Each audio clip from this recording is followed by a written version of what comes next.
What's up, everyone? Jelly from No2 Gaming, and today we're going to be taking a look at the Ice Berry deck that I ended up getting my invite to the at the Extravaganza with. I went 5-3, ended up 63rd place. It was top 100. There's about 400 entrants, I believe, and I actually did really well. I honestly could have done better, but due to lack of sleep, because I stayed up really late the night before watching movies, I ended up doing poorly in the later rounds. So I got really tired as the day went on. So I think I punted 2 games. I definitely should have won. But we did okay overall. 5-3 is not a terrible record, especially when you're playing Ice Barriers. But I think with the newer build, that I'm playing, I'll do better, which I'll be running at the upcoming Invitational. And I also have a big tournament coming up on Saturday, so I'll be playing in that too. But yeah, let's go through the deck, you guys, to see how it functions. I actually really like this deck. I think it's cool. So let's get into it, and I'll go through combos at the end. So we're going to play 3 Speaker the Ice Barrier. This is the best one. It's an extender that also banishes from graveyard to summon a token. So it gives you the most link fodder for like free. Revealer, this is probably the second best Ice Barrier card now. Its effect is that you can special summon one Ice Barrier monster from the deck, one Ice Barrier tuner from the deck by discarding a card. It can also banish itself as cost for a discard. So it lets you ignore the cost of like Yugioh, and it also lets you summon from the deck. So it's basically a free. It's your best starter. 3 Swap Frog. We're just trying, like, this deck basically, it's just trying to make like really simple boards or have extension into like couple negates or interactions, and then like rely on hand traps. So having Swap Frog as your extender is insane. 2 Cryomancer, 1 Dudark. These are your tuners. I should say these are your tuners you play for your Revealer. You need tuners to go into Howk. You specifically play these ones because they're level 2 Aquas, and they're for Toad plays, because Toad is obviously one of the best cards. Your last Ice Barrier monster, Ice Barrier Spellbreaker, or Spellbreaker the Ice Barrier. This turns off spells for the rest of the turn. So like the reason this card's really good is that it stops stuff like Super Poly, Dark Lunar, Forbidden Droplets. A lot of decks just can't play without spells. So you set this up and you're able to turn it off. I actually only resolved it once on the day because I never drew hands where I could play it, which is just unfortunate. But when it resolves, it's insane. And I was playing it in like testing online, and like if I resolved this against like D-Link and stuff, I'd almost auto win, because when they can't activate their spells, they'll rely on monsters, and the deck is like 15 spells at least. So yeah, you can just turn off their spells for a turn and you basically just win the game, and they can't drop you or anything. 1 Ronin Totem. Go with Swap Frog. You can play more, I guess. I thought about, there's times where like you want more like Frog Engine, but they're bricks. They're like really hard bricks to draw, like Duke Frog and stuff. So I didn't want to draw more bricks. This deck already has like these, which are kind of pretty. So yeah. And then last actual like engine monster, Penguin Soldier. So the logic behind Penguin Soldier is that some hands be only open Revealer and like no other extension. Penguin Soldier is arguably the best thing to go into because it gives you an actual interaction, whereas there's not really any other level 6 waters that interact. So Penguin Rave was a way to go into that. I don't know if I'll continue playing in the future, but it definitely is an option that I think is okay. And it came up a couple times. It was only really relevant like twice throughout the whole tournament, but it was still decent for what it was.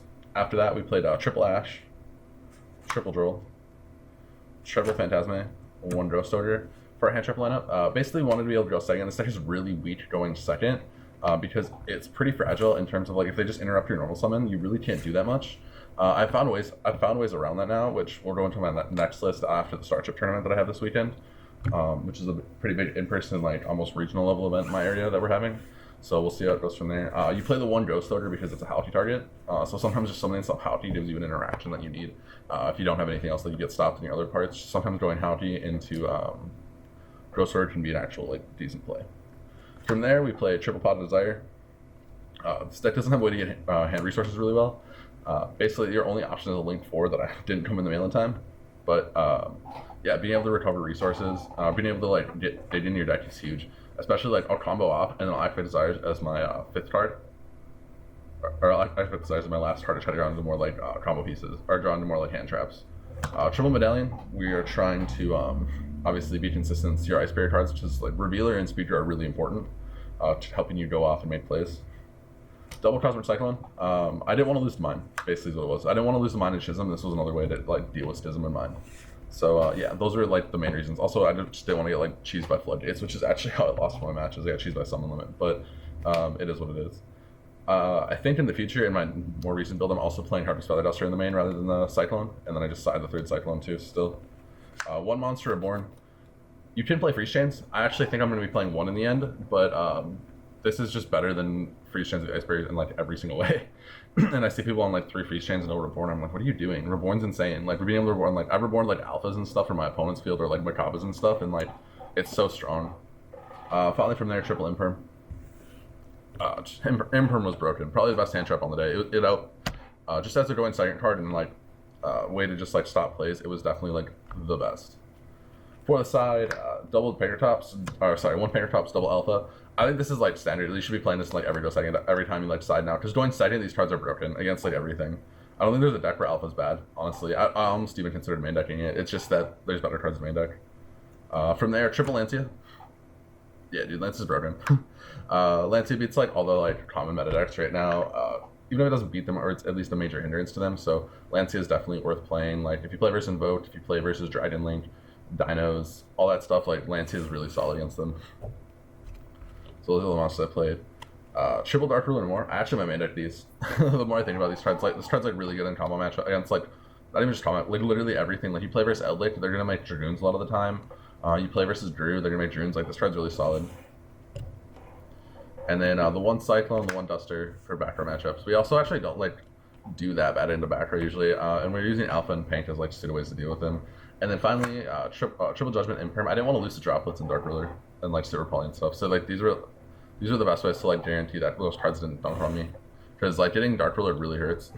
You get to recover resources, but you commit like a fair amount to your board, not like everything, but like a decent amount, and having a way to like guarantee that your follow up is safe is huge.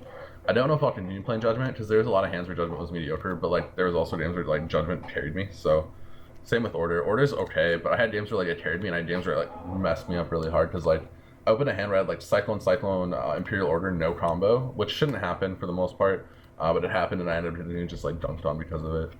Also, I played 3 Triple Tactins Talents in the main at the event. However, I ended up selling them from them because I didn't really like them. They weren't what I was looking for in terms of like cards.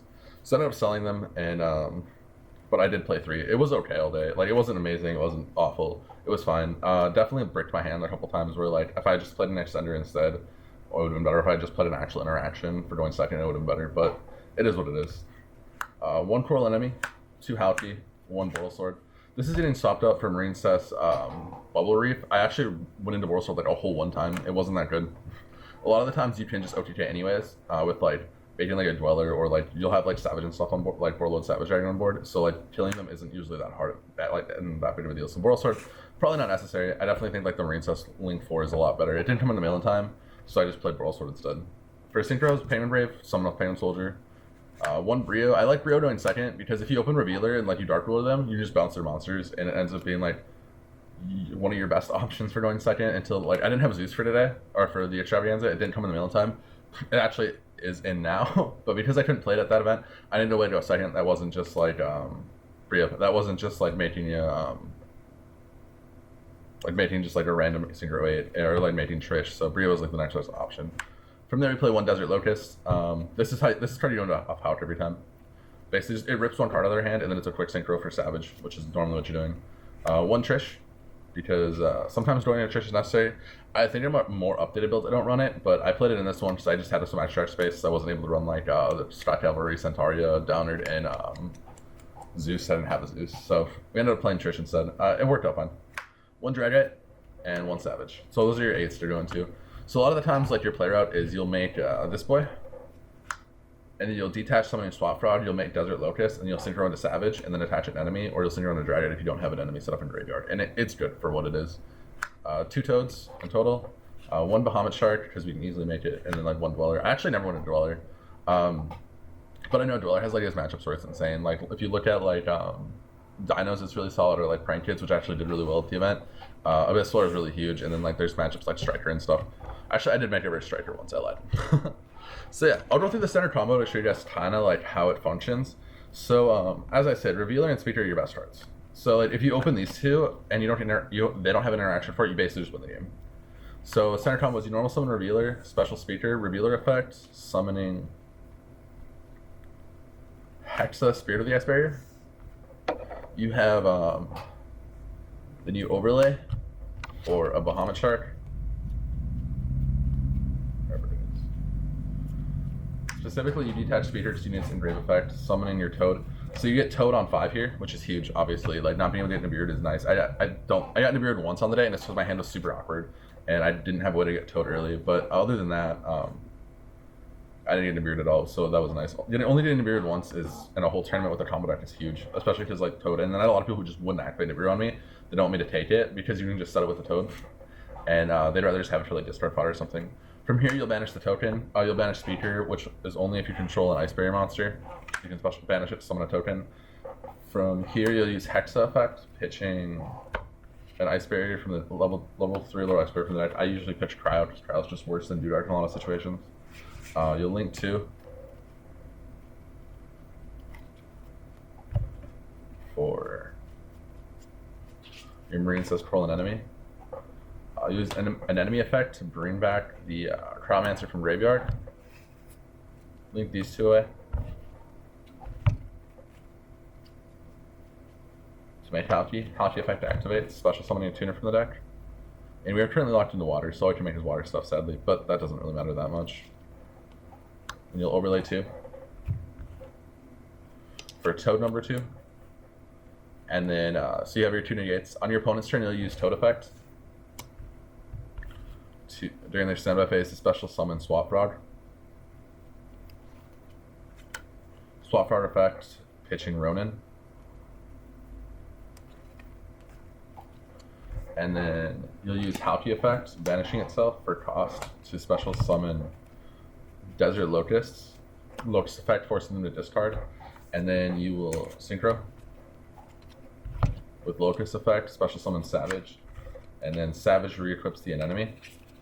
And you end up with a 3 negate board. You rip one out of their hand, and then both these recover cards. While you also have Swap Frog Ronin in the graveyard as additional recovery. And what normally happens to me in these situations is I'll go like Toad effect negate, and then the first Toad will add back a water. I usually go for Swap Frog here because we want to like if we don't have to negate again with the Toad, we'll just have a Swap Frog in hand for follow up. But if we do have to negate again, we just pitch. We use the other Toad to pitch the Swap Frog here, and then we have another negate afterward. And then we also have the Savage. And then for follow-up now, usually you'll keep this one Toad that has a material left unless they like swing over or they commit to the board. Use that.